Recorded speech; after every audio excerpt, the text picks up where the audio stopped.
Super Castlevania IV was actually my first foray into the Castlevania series. I know that may sound a little weird considering that I had a Nintendo Entertainment System before Super Nintendo, but as it turns out, the timing was a little odd. The NES I actually received as a Christmas present in December of 1990, and then I picked up my Super Nintendo in the fall of 1991. So there was less than a year's gap there. And when I combined that with things that were going on in my life at the time, my life was pretty tumultuous at that time. I didn't have time or the money to experience all the games that I wanted to experience on the NES at the time. What was going on in my life then? Um, I was going to school for music performance as a vocalist. I was going to college. That didn't work out. So after half a semester in 1991, I quietly stopped going. Never even withdrew. It was probably one of the dumbest things that I've done in my life, by the way. Don't do that. Um, and when I stopped going, I actually received an invitation from some good friends of mine out in Worcester, Massachusetts, to move out of my grandmother's, which is where I was staying at the time while I was going to school, and move in with them and hopefully land a job with AT&T as a long distance operator, which I did. So I went from being a college student and living with my grandmother and not really working or having a lot of extra income to buy games with to working for AT&T as a long distance operator, paying what few bills I had and having money to spend to buy consoles and games, which was something that I didn't have to that point. The other thing was that once I got the Super Nintendo in the fall of 1991, my friends out in Worcester did as well. So the Super Nintendo is pretty much what glued our group together.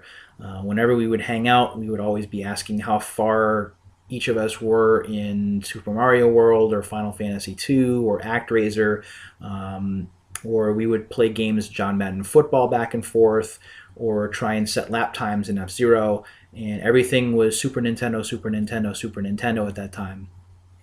Not that I didn't spend any time on my NES, because I certainly did. Ninja Gaiden 2 was the game that I was playing a lot of back then. NES Play Action Football was another game that I was playing a lot of back then. But the Super Nintendo was getting a lion's share of my gaming time when I wasn't in my long distance operator job or when I wasn't being social with friends back then. So um, I do distinctly remember reading articles about Super Castlevania IV in magazines like Nintendo Power and EGM and GamePro back in the summer and the fall of 1991, which was during and just after the release of the Super Nintendo Entertainment System.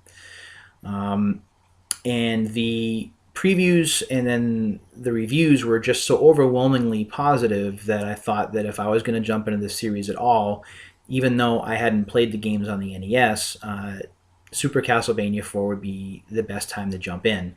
And obviously, it was a great decision. Without having played Super Castlevania IV, I don't know that I would have jumped into later Castlevania games such as Bloodlines on the Genesis, or even games further down the road that I don't want to spoil because that's the subject of next week's perspective. But what I don't want to do here is give you a concise review of the game. Many video reviewers have done that before me, and many others will do that after me. Really, what I want to do here is I want to talk about some memories that I distinctly recall from playing Super Castlevania IV back when it was first released. The first thing I remember, and the first thing that sticks out to me, is that the game sounded fantastic. I actually had a stereo sound setup in my bedroom that I had the Super Nintendo running on. So games like Final Fantasy II and ActRaiser just sounded phenomenal. Yuzo Koshiro's soundtrack for ActRaiser just sounded incredible in my bedroom.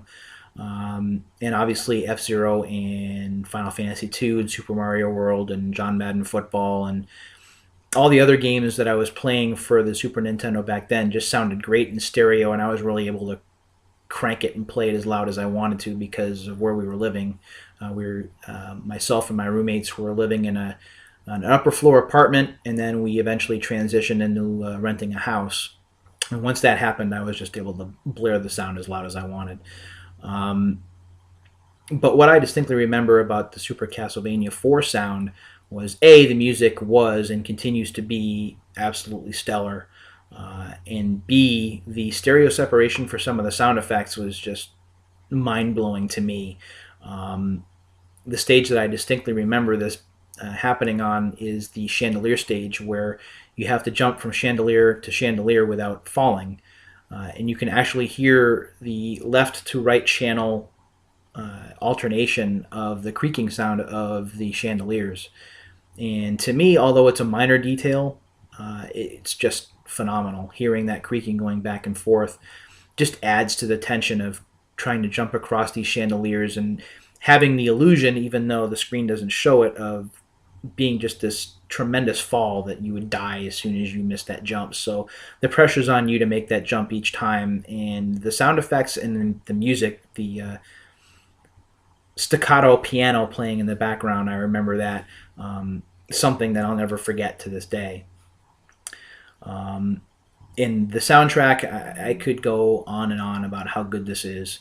The soundtrack was good enough, in fact, that the stereo that I had my Super Nintendo hooked up to had a cassette tape recorder hooked up, or as part of the hi-fi setup. So I actually recorded the cassette tape, the music for Super Castlevania IV, and actually played that in my car when I was driving to work or when I was driving to meet friends, as long as I was in the car alone. Of course, when you're hanging out with friends or with potential dates, blaring video game music probably isn't the best move, but when it was just me, I most certainly did that. And I'll never forget it. I had tapes worth of the stuff, not just for Super Castlevania IV, but for all of the games back then. Wing Commander, the Final Fantasy games, F-Zero, Tiny Toons, Buster Bust Loose. I mean, I had cassette tapes, 5 or 6 cassette tapes just full of music that I would listen to in my car.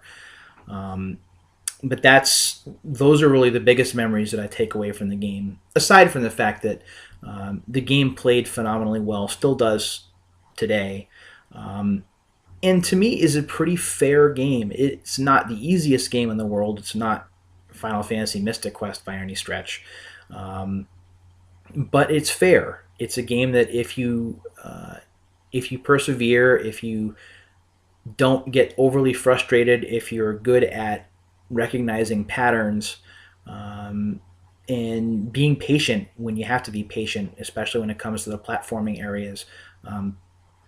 The game is very possible to beat on your own without cheats or passwords or anything like that. I do admit on camera that the secret area just before meeting Dracula, I did access that area to get the extra weapons and stuff. I am not going to lie and say that I went up against Dracula in a fair fight. I did cheat a little bit because I read about that area. I believe it was an EGM back then, but I still, without the use of extra passwords or having to skip stages or whatever, I made it to Dracula on my own. And with that little bit of help, I did defeat the Count and see the ending of the game. And seeing that credit roll is pretty neat stuff, at least for me. I was still pretty new in the console gaming arena. Keeping in mind that I was only a year into having consoles, I was a Commodore guy for the 5 or 6 years previous. With a VIC-20 and a Commodore 64. So going over to the console side and seeing the stories being told and hearing the sound and holding a controller, which is a lot different than an Atari joystick like I used for the Commodore systems, it was all still pretty new to me.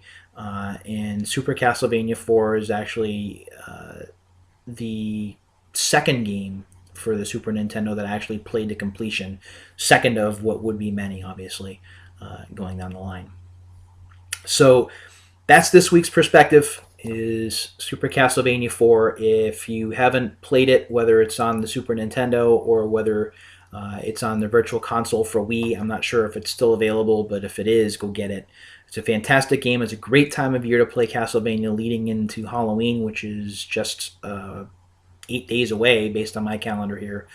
And that does remind me, with Halloween being next week, we do have one more Castlevania game that I'll be discussing in a bit more detail.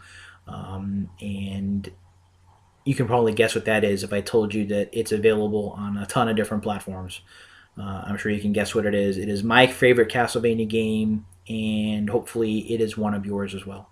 So we'll talk about that next week. Until then, please keep the suggestions and comments coming as far as future perspective pieces and what you'd like to hear me address and talk about, and I'd love to do it. I will talk to you guys soon. Thanks for watching.